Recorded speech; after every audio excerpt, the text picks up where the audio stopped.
The Know Your Numbers Profitability and Pricing Calculator is here. Are you tired of uncertain profits? Then get the tools you need to price your lawns correctly. Recover overhead, calculate man-hour rates, and budget for success. Exclusively at Lawntrepreneur Academy, this brand new resource is guaranteed to give you the confidence you need to run a profitable business. Get started now with the Know Your Numbers Profitability and Pricing Calculator at LawnTrepreneurAcademy.com. Hello and welcome to the Growing Green podcast. Your host, Jeremiah Jennings, is the owner of Growing Green Landscapes in Birmingham, Alabama, and has a passion for growing the entrepreneurship community for those who are young in business. Being a business owner isn't easy, especially in the early years, and that's why in this show we dive into a wide range of topics covering all the challenges small business owners deal with. Even if your company is generating $1 million or more, the stories from our great guest and Jeremiah's own firsthand experiences will propel your business forward. And now, here's your host, Jeremiah Jennings. What's going on, everybody? Thanks for tuning in to another episode today here on the Growing Green podcast. This is your host, Jeremiah Jennings, and I am so excited to be coming to you today with another fresh new episode for you, and we have a great guest interview. We have none other than the man himself, the Mr. State Trooper, Mr. Gordy. How you doing tonight, buddy? What's up, Jeremiah? How are y'all doing? So I'm glad to be back on the broadcast. Yeah, man, I'm excited. It's been has it been a year? It's been over a year, right? Yeah, it's been a little while. Yeah, it's been over a year. Man, just catching up. Every life is just crazy. We were just talking like all of last year. I feel like is a whirlwind. You've had crazy stuff going on. You changed your whole business model. Everything, complete pivot. Yeah, I mean, you went total 180. I mean, it's been super cool to see your business and life transform. You finally, I think the last time we talked, the house build was coming to an end. I don't think it was actually totally done. I don't remember, but maybe it was totally done. Maybe the house was done and you were working on the shop or something. I don't recall, but I think we had just got in the house. It was like freshly done, like just moved in. I think really, you could still smell the paint. Yeah, exactly. Yeah. How's the house, man? How's everything? Shop, house? How is everything? We're loving it, man. That of course, we moved in December, like right at Christmas 2022. So year and some change. We're settled, man. We love it here. So we're just still working on projects on the outside, which I don't think will ever end. That never stops. We're loving it, man. And having the shop out back is a dream come true. So I would probably get more done around the house if I'd spend less time in the shop. That's what I was going to say. Yeah. Do you pretty much live out there? I mean, you got your bed out there yet? Yeah. So I'm out there all the time. So, and then, as soon as we're done chatting this evening, I got to go back out there. So sharpen some blades. So I love being out there. Give us the 30-second of Mitchell Gordy. I mean, everybody's heard your story by now. We don't need to get into all of that. But I just kind of want to talk about what the last year has been like for you, what you've done to lead up to the transition of your company, and then what has that process been like? Walk through that of maybe, because I think the principles that you can talk about that you've gone through can probably help someone else who's in the same situation, maybe looking, I think more commonly would be looking to switch from like mowing to landscapes to like softscapes. Mm-hmm. So maybe not doing the driveways like you're doing, but something like that I feel like is a pretty common thing. But same principles. You're still switching your business models over. So give us 30 seconds of who you are, all that, in case somebody doesn't know who you are. I'm sure they do. But then let's just get into that. Yeah. So real quick, Mitchell Gordy, I live in Colfax, North Carolina, which is centrally located in the state. Owned and operated Mitchell's Lawn Care LLC for 13 years. And just this past year, did a pivot, changed the direction of the company, changed the name, changed the logo, changed everything about it.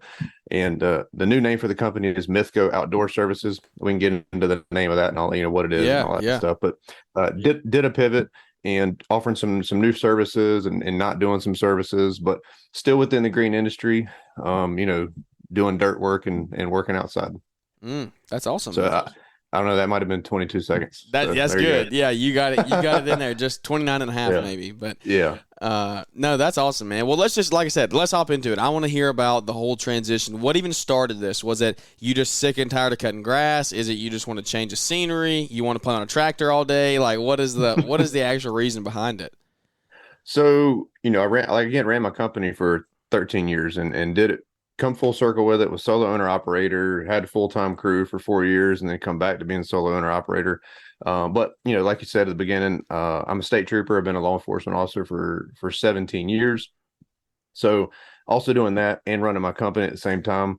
And over the last probably 2 years, whenever I scaled back from being full-time, I started having a come to Jesus meet with myself, and I was working all the time, come late February, early March, all the way into late November, early December, you know, cutting grass, cleaning up leaves, doing all that stuff, everything related to lawn care world.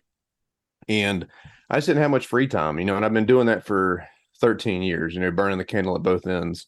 And I got to the point where I was like, I'm not burnt out with it. I love mowing. I will always love mowing, but I think I got burned out with the commitment, if you will, of not having any free time. So, I work a full-time job and run my business, so there's a lot of times I was working, 12, 14 days in a row straight. And that takes a toll on somebody, you know what I mean? And I'm not getting any younger, I'm not the spring chicken that I used to be. So I just turned 40. And I'm realizing, life is flying by. Life is, literally just full speed ahead. And I'm wondering, how the heck did I, how am I 40 already? Where did time go? And I just want to, I want to enjoy life more. I don't want to work every single day. So I had to, again, have a come to Jesus meet with myself and figure out what I could change to, free up my schedule a little bit, but still stay in the industry that I love so much. And, that's the green industry. And I love everything about the industry. I love being outside, work on my hands, and, the before and afters of projects that we work on, and, beautifying people's properties, whether it's mowing, hardscaping, landscaping, or, doing tractor work that I'm doing now with gravel driveways and stuff like that. But I just wanted to free up my schedule. And the only way to do that was to get rid of my weekly lawn maintenance commitment. So I'm still offering every service that I did before. I'm still doing, mulched beds, pine needles, hedge trimming, landscaping. I'm still doing everything that is related to a lawn care company, minus the mowing aspect of it. Oh, I actually didn't know that. I thought you were done with everything. No, So that's the only thing that really I stopped doing. So I'm not going to be mowing, weekly or bi-weekly yards anymore. Yeah. Now, the flip side of that is if someone calls, like stuff that I wouldn't do before, I will do now. Meaning, like, if a realtor calls and is like, "Hey, I've got a one-time mow." Yeah. You have the time now. Yeah, a lot of times guys that have a full-time schedule, you don't have time, or you're not going to make time for that one-time mow. No. That's nothing to you. But now I have time for that, So if a realtor's like, "Hey, can you mow this yard for 2 weeks while it's on the market?" Hey, sure, I'll do it. I got time. I didn't do a whole lot of landscaping before because I was so heavy on the mow side, but I've got time now to do some landscaping stuff that I used to enjoy doing. It's fun, man. But I just got so heavy with, I got so like one-sided with lawn mowing, I didn't have time to do landscaping. So I'm still offering all of those services, but I'm adding in a bunch of new stuff this year that I've never had time to do before. Late, I don't know, summer last year, summer 2023, I purchased a Kubota tractor. And so I'm offering more tractor work than I've ever offered before. So anything related to a tractor, I'm doing. And the main forte, I guess, that I've got going on right now is gravel driveway repairs. It's amazing the amount of driveways out there that are gravel. Well, that was my first thought. Like when you announced doing that, I was like, okay, dude's got to be crazy. Like there's no way there's that many gravel driveways. And then there's a ton every of them. Day it's like, oh, here's a different one. Here's a different. I'm like, dude, I did not know there were so many. Yeah, they're everywhere. So, and I live, outside of a municipality area, a bigger city, in the country, and everybody has gravel driveways. Yeah. Especially when they're, 12, 1,500 feet long, 2,000 feet long. You try to concrete that, man, that's going to be $100,000 driveway. Yeah, that's as much as your house. Yeah. So, and those driveways need to be repaired. And so I've got into that and purchased an aerator for the back of the tractor. So offering some different services, like I said, In the process of converting my little Yanmar subcompact tractor over into more of a turf treatment machine, if you will. So I just spent a heck of a lot of money on new wheels and turf tires for it. Mm-hmm. So to the tune of like $2,100. You got to put it to work So, now. Yeah. yeah, yeah. Um, and I'm also going to venture into a field that I've never done before that is going to be a challenge and an uphill battle, but I'm going to start venturing into the world of turf treatments. Oh, So no, don't yeah, say that. You're yeah, wild. You're crazy. yeah. So, you're never too old to learn. Here I am, Yeah. 40, going into this new venture. So it's something I've always wanted to do. And the whole world of treatments and fertilization, like you almost got to be like a scientist, like Yeah. wizard to understand a lot of that Mathematician. stuff. Yeah. So, but I'm excited about it, and that's why I did it. And I'm just looking forward to this year and all the new challenges that are coming my way. That's awesome, man. Are you gonna? So, have you started like studying for the test yet? What is the licensing like in North Carolina? Is it pretty hard to get? Now I'm already a licensed pesticide applicator. Oh, okay. So you already have the Yeah, hard part so done then. yeah, I got the hard part done. Okay. Um, so I got my license several years ago, back when I had my guys working for me. Yeah. We were out, they were out spraying and all Spraying. that kind Yeah. of spraying Roundup. Yep. But so I'm already licensed. I Okay. just already So got now you that out of just the got to way. learn all the Yeah, now I stuff. got to learn all the chemicals and all that Yeah. stuff that other than just glyphosate. There's Yeah. more to Other than it. yeah, you got to learn the things that actually keep stuff alive, not stuff that Yeah, kills yeah, it. yeah. So because I think the only chemical I have in my shop right now just kills everything. Anything it um, touches, including your yeah, skin. yeah. So I'm looking forward to it. It's a new challenge. That's funny, man. But I'm excited about it, and you know, and I guess we could take this conversation further because Yeah. there may be guys out there that you know maybe they are burned out with something they're doing, or maybe they want to add more to what they got, or um you know and I just want to be a testament that you know you're never, and I'm not old by any means, but you're never too old, or you're never in a position to where you can't change and do something different. As long as you got the willpower, the dedication, and the devotion to do it, and as long as you put your mind to it, you can make anything happen. Yeah. It might be a little bit scary at first, but just put your mind to it and you can make it happen. I bit off 60 some $1,000s with that tractor and didn't have a job for it, Mm. but it forced me to, you know, make it happen. So Do you think? So there, I want to hear your take on this since you brought up the tractor. I'm right now this personal real life here situation. I need a dump trailer so bad. Like I know I need one. Like it's ridiculous that it's lunacy that I have not bought one yet. It's totally insane. yeah, I need one, but I still just sit here and tell myself like I don't do enough to justify. I don't. Do you think if you like? Do you think by getting the tractor, then you just like you kind of just morph into doing those type of jobs? Like if someone needs a dump trailer and they just buy it, then like it just like gives them the mentality of like, hey, these are the jobs I need to start looking for. Things like that. I mean, is that kind of the take you had on the tractor? Because you said you didn't have a job for it. So it is. So, I ventured into the dump trailer thing too. So we'll just talk about that for a second. You know, you don't have one right now and you're making ends meet just yeah, like I did before I ever had a dump trailer. you know but I saw your video where you were talking about pulling the debris out of your trailer. I saw that on yeah, Instagram. yeah. Was it just today or yesterday? I saw it. Yesterday, yeah, Yeah, so I saw, I watched it. And I get it. I was there. I used to drag stuff with tarps and my guys did it and all that stuff. But yeah.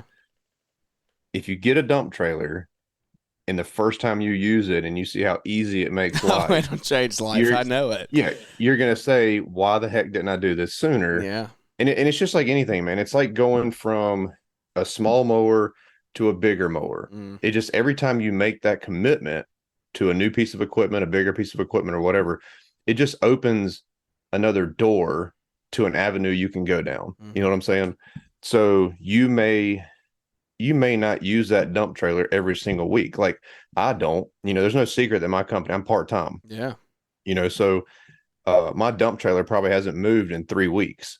But I've got two large mulch jobs coming up that I can, source myself. I can do the deliveries myself and do all that Yeah. stuff myself because I've got the equipment. You know what I'm saying? And same thing goes for you. Like if you're toying with the idea, or anybody listening, if you're toying with the idea of adding a piece of equipment, you don't necessarily have to have, you know, a full-time amount of work for that piece of equipment to justify it. Mm. You know what I'm saying? It's going to open up a door for you to offer new services, Yeah. and now you having that dump trailer or you're going to look more appealing to, you know, somebody that's probably a little bit lesser than you that goes, "Hey, Jeremiah, I know you got that dump trailer. If you're not using it this week, can you do some deliveries for me? Yeah. Yeah. Or are you willing to rent it out for a week? Yeah. And if you can make $1,000, $1,500 in a week and you're sitting on your butt because you rent your trailer out, that's a no-brainer. Yeah. You know what I'm saying? And you got to get creative like that. You got to figure out ways to make the money. I mean, to make it pay for itself, I guess. Yep. So I bought my dump trailer, and it was probably probably top 3 best investments I ever made. Yeah. And Everybody I used to have a says dump. Yeah, I used to have a dump truck, but that my dump trailer actually hauls more than it would. Mm-hmm. So it was one of the best investments I ever made. And numerous times I've subcontracted work where guys in my community have used me to deliver stuff for them, or the rare instant I'm bad about not renting my stuff out. I just don't trust people. Same, yeah. But the rare times that I have rented it out, it's made me money, and I never had to leave the house. Mm-hmm. So if you're toying with the idea, man, like just do it. I promise you, it would be an investment. What that size you did wish you you'd done do it? sooner. Mine is a 14 foot. It's Do a you think 15,400 GVWR. Do you think the 14 foot is like would you say go less than that? I mean, what are your thoughts on? Because I've seen 6x12s, but I'm like, I know in my mowing trailer, I wish I would have gotten the 2 extra feet, and so I'm sitting here thinking like, So I researched it for a while before I bought one, and I looked at 10 foot, 12 foot, 14 foot, and 16 foot. Mm-hmm. This is just my personal opinion. The 14 foot is a sweet spot. Yeah. You can get let's say if you're going bigger, you can get a 16 foot, but that doesn't necessarily mean that you're going to have a higher GVWR. Yeah. You may be able to haul more volume, like a light material, like mulch or something else, yard debris. But when it comes time to haul like heavy stuff, Stone like dirt, aggregate, stuff like that, you're not going to be able to haul anymore. You're actually going to be haul less because your trailer is going to weigh more. Yeah. The 14 foot was a perfect footage for me and my company. I knew that I wanted to be able to haul my little Yanmar tractor in it. So with my Yanmar tractor and the box blade on it, I can get everything in the trailer with the door shut. Anything less than that, I wouldn't be able to do that. Mm-hmm. So think long term. If you got equipment that you want to haul in it, because it's still a trailer at the end of the day. It's got equipment ramps. You can drive equipment up in it. I would, if I were you, 14 foot's a sweet spot. Yeah, that's what I've heard. Yeah, I would go. I wouldn't go any less than 14. Yeah. How much does your new tractor weigh? The Kubota with the bucket on it, the fluid filled tires, and probably the box plate on it, I'm pushing like probably almost 3 tons. That's a pretty good size 6,000 pounds. Yeah. So, and I just added another almost 500 pounds in wheel weights to it. So, what is the reason behind that? The whole ball of wax at launchpreneuracademy.com is a $4,000 value that is yours for only $1,499. However, when you apply the code SPRINGRUSH at checkout, that's all one word, SPRINGRUSH, we're going to take another $300 off. That's $4,000 of resources for less than $1,200. The special discount ends April 3rd. I wanted the wheel weights. Let me back up and punt. A lot of guys think that putting wheel weights on a tractor helps with like the ballast of it. Mm-hmm. Like if you got a lot of weight in the front end loader. Yeah. But it's not, because the actual counterweight, the counterballast should be hanging off the back of the trailer or tractor. So wheel weights are good for better traction. It puts more weight Yeah. on the rear tires. Yeah. So now my rear tires are already fluid filled, which adds, several hundred pounds. But I added more to it because doing the gravel driveway repairs, it helps with compaction because the tractor is actually heavier. So I'm not having to rent a double drum roller as much as if my tractor would have been lighter. So that's why I added it, just to help with traction and compaction. Yeah. That's awesome, man. Well, talking driveway, since you brought that up, let's circle back to the transition of the company. So what does it look like? What did it look like for you? Share as much or as little as you want to about like just switching everything over. Like, what are the processes that you've gone through? Have you done a new website? I know you got I saw you got a new email. Oh yeah. So Yep. like, what all have you done on the back end of things to totally like transform the business? So it was a lot more work than I thought it was going to be. 'Cause, Yeah. the longer you run your business, the more that your name is out there and you don't realize it, but it seemed like when I thought I had like everything deleted for Mitchell's Lawn Care, I'd look somewhere and like, boom, there it is again. I'm like, crap, but, here in North Carolina, all I had to do was to go to I did it all online, the Secretary of State's website, created the new LLC, which is MITHGO Outdoors Services LLC. Applied for the EIN, the employer identification number, so everything was legal beagle, and literally did that all online, and that's all federal stuff pretty much. Every state you should be able to do it as far as creating the name, and then the EIN, if I'm not mistaken, is like a federal thing. But it's super easy, all online, took a matter of minutes, and then it was just a matter of what did I want my logo to look like, so Talk about that. Talk about MITHGO. I know you mentioned that earlier. So like, what is yeah, what so is that? so MITHGO is an acronym. Okay, and an acronym is like an abbreviation, or you take certain letters of parts of a name and put it all together. And to make sense of it, most people know or have heard of Nabisco, like Nabisco crackers, cookies, biscuits, whatever. Okay.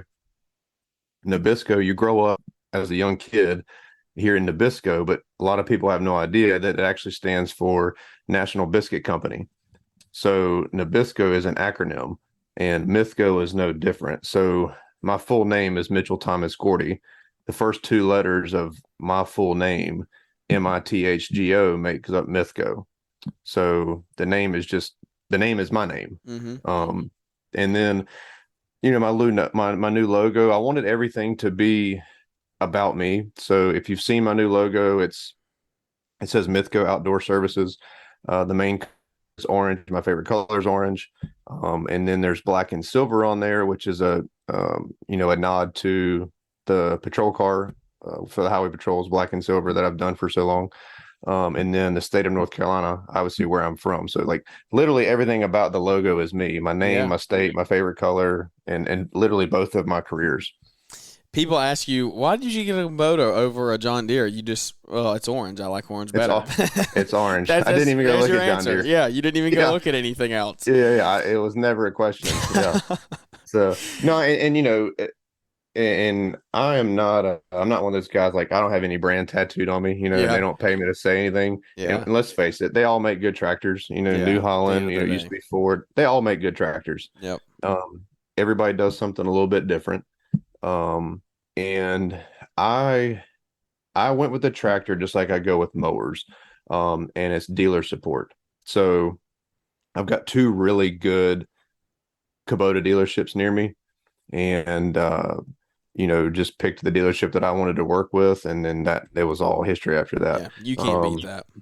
So dealer support's huge. I mean, the it being orange was nice, but just added to it. It's mainly dealer support. Yeah.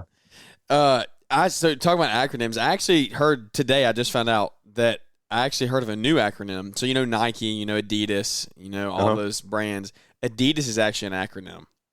I didn't even know that. Yeah, I know. I found that out today. It stands for All Day I Dream About Sports. Nice. That's pretty cool. Nice. I thought it was pretty cool. I was like, I did not know that at all. So we were on the acronym game. I was like, oh, that's pretty cool. Yeah, so it's just a play on words. Yeah, play on words. Yeah, That's crazy. And so I had honestly, and nobody knows this, but years ago when I started Mitchell's Lawn Care, I actually had the idea to do MITHGO then 13 years ago. Mm. But I had already gone on to Vistaprint.com and made me business cards. So you put your whole company on hold because of business cards. Yeah. So I had already ordered like 1,000 business cards, and then they showed up, and I was like, man, I said, I really should have used the name. And I only spent like, I think I got one of those good deals. Yeah. Probably like $25. Yeah. It was nothing, but, like literally I could have changed and it wouldn't have been that big a deal. But I just rode with it the rest of the time. So a $50 Vistaprint business card is the reason that Mitchell's Lawn Care was 14 years strong. Yeah. Oh man. So, there's always a good story behind everything. Yeah. I guess I was just cheapskate and didn't want to just throw away a bunch of business cards. Yeah. So you've done business on really a lot of different levels, part-time, full-time, in the business, out of the business. Mm-hmm. You've seen a lot of different income levels come in for sure in that time. So how did that process? Are you to the point now where you just kind of, when I know you scaled back down on the lawn maintenance side, so you were already back to solo guy. Is the tractor portion, the landscape portion, the non-mowing thing that you're doing now, is it more just like, here's some extra money, I want to use this and kind of just fund my hobbies and set up for retirement? Like, how have you handled the income change or shift? And not even to say you're making less money, you can be making more money this way, but what does the income thing, the change look like in that whole process? So there's no denying that when I was running full time and I had guys working for me, that I was making more. Yeah. Okay. We were, doing $25,000, $30,000 months when I was running full time. Which, I'm not even coming close to now. But I also had salary then that I don't have to pay now. And I had workers' comp then that I don't have to pay now. And there was a lot more expenses then that I don't have to pay now. I was spending thousands of dollars every month in fuel that I'm not spending now, so that overhead expense changes big time. Yeah, that expense and overhead threshold has come way down. And honestly, the way things are right now, my profit margin percentage is actually up. So my profit margin is better now than what it used to be. And that's a testament to the pivot that I've done. The work that I'm doing now, though there's always competition. It doesn't matter what field you want to go into, there's going to be somebody doing it. But there are far less people doing what I'm doing now than when I was just mowing. You know what I'm saying? Mm-hmm. Yep. So, and the prices that I'm charging for the work I'm doing now are much higher. So the profit margins inevitably are higher. So, what I'm doing with MITHGO is it literally just supplements my life. You know what I'm saying? Because my full-time career supports me. It puts a roof over my head and food on my table. So MITHGO is just a supplement to that. Some people would call it play money, whatever, go on vacations, but I do save it. It's a retirement plan for me, because I'm not going to be in law enforcement forever. I've only got like 10 or 11 years left. Yeah. And then I'm retired. So MITHGO Outdoor Services is my retirement plan, because I'm not just going to sit around and be lazy. You know what I mean? I'm still going to get out and work. It's ingrained in me. So my business is my retirement plan. Yeah, that's crazy. I don't want to live off the government. You know what I mean? 100%. Yeah. I mean, creating your own future is something that we've talked about here on the show a lot. That's kind of my goal in business. And in my case, young, starting a family, like, my future is what we have to look forward to. That's what we're looking to grow every single day and change the way that we do things. And so it's cool to see that you're still doing that at 40 and like you still have your whole life ahead of you. So it's cool to see that you're still crushing it. You're not taking it easy. You're not just like sitting home like, I'm done mowing now, I'm going to sit back and drink one every afternoon. So it's cool to me to look out there and see that you're still influencing a different community now. Maybe it's not the mowing guys, but it's the guys who are looking to change and shift into a different category. So that's really cool for me. Well, man, tell me about social media. So let's talk as much or as little as you want as we kind of wrap the show up. I don't want to hold you too long tonight, but you were big, I guess you could say. I don't know. You grew on YouTube pretty good last couple years, and Instagram is pretty solid. So I know that was where you spent most of your time. We were actually talking off air, like, what does YouTube look like for you now moving forward? I know everybody can find you on Instagram. You're still pretty active on there. Oh yeah. But what does that whole social media world look like for you right now? So I'm still, I would call me like full time on Instagram. I post every single day. And I have been since 2017. So I don't know. It's just like a machine, I guess, and we were talking about the Spencers off air, Yeah. They're good friends of mine, good friends of yours. So, I guess, and that's how they do it. It's ingrained in me. I don't have to think about it. You know what I'm saying? Yeah, you just do it. So I just do it, the YouTube thing is a little bit different beast. I started my channel a few years back. I don't know, maybe 2-3 years ago now. And I was on a 2 video upload schedule or 2 videos per week, every week. And I did that for, I don't know, a little over a year. And it got to the point where that's tough on a guy that's only doing this part-time. I'm not out there every single day. So it got to be tough to upload on Mondays and Thursdays every single week. And it got to be, and I don't want to say it was stressful, but I never wanted it to be work. I did YouTube, or still do it, because it was fun, and I focus, I'm not your kind of guy that's going to, go mow tall grass to get 1 million views. That's not me. Yeah. I'm not knocking those guys that do that. We're not going down that road right now, but that's their prerogative, but that's not me. I'm not your viral content guy. I would rather post something that's going to have an impact on somebody, Yep. If I can make a video and 10 guys watch it and it helps 2 of them, then the video is worth it. You know what I mean? So 100%. I don't need YouTube money to live my life. But so big on Instagram, and I'm still doing the YouTube thing. I kind of faded off of it there for a little while. But I'm going to ramp back up this year, and hopefully I want to get on a 2 video per month upload schedule. I've done at least 1 video per month over the last year, but I want to up it up just a little bit more, focus on a little bit better content. And those videos are really for me. Like, I don't film those for anybody else. You know what I'm saying? Like, I film what I want to film, because if it's not interesting to me, it's not gonna be interesting to anybody, Yeah. So that, and then I don't mention Facebook much, but I do post to Facebook. Facebook is something I kind of like hold near and dear to my heart, because it's more how I talk to my local community. So it's where I actually pay for boosted ads and stuff on Facebook so I can target my community. Yep. So I don't really promote many brands or do any kind of like product reviews, or I don't do any of that stuff on Facebook, because Facebook is what I use. That Facebook is like my door hangers and business cards. It's your local business. Yeah. You know what I mean? And my potential clients could give 2 craps about, if I'm talking about shit or not. You know what I mean? And they don't. They also don't want to see you talking about raising their prices either. So exactly. Yeah. So yeah, social media is still a big thing for me. It always will be. It's it's another form of income for me. It's another job. So yeah. I love it. And if it wasn't for it, you and I wouldn't be having these chats. I wouldn't even know who you were if it wasn't for it. Yeah, so. I know, it's crazy. I was sitting here talking this afternoon on another podcast I was doing, and it was just like, it's crazy when we've talked about this a lot, the power of just what social media and the internet can do. Like, I mean, the people that we've met, the friendships that have been made, like lifelong friends that you've made have come from behind a screen.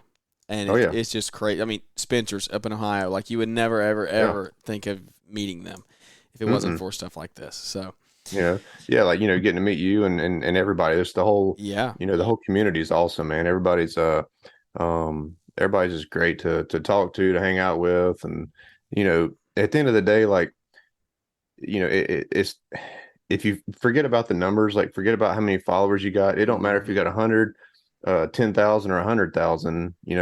We're all out here getting dirt underneath our fingernails. We're all out here trying to make a living, and we're all hard workers. And that's how I look at it. Like, I'm regardless how many followers I have on whatever platform, I'm not above anybody. You know what I mean? Mm-hmm. You know, like I still get out there and hump it and try to, make a living, just like everybody. So Yeah, and it's all about the impact. When you come back, it's like you're talking about earlier, posting the videos that are interesting to other people. Like, it's all about the impact. That's what we're trying to do here on the podcast. Is if 10 people listen and if it helps 3 or 4 of them, then like that's a win for me. yeah, That's a win. that's like my, today on Instagram, instead of trying to post a viral video, like my Reels video today was talking about, not using a Loctite product, LB771 anti-seize, so your blade bolts don't seize. Yeah. I'm sorry, but a chick in India is not going to see that because it's not going to go viral. Yeah. You know what I'm saying? It's going to be the person that's going to see that is going to be actually engaged watcher and or viewer, I guess you could say. Yeah. So, and I've already had a couple guys, send me a direct message and like, man, I didn't even know about that product, and it works, so if it helps somebody, I mean, that's what it was all about. So like, I don't give a crap how many views it gets. You know? Yeah. I love it, man. Well, where can everybody find you? So your socials have changed, your usernames have. So where are you at now on socials if they want to catch up with you? So Instagram, it's at MITHGO, MITHGO, at MITHGO_outdoor. And I believe it's tough, man. For so many years, I was saying Mitchell's Lawn Care. It was just Mitchell's Lawn Care for everything.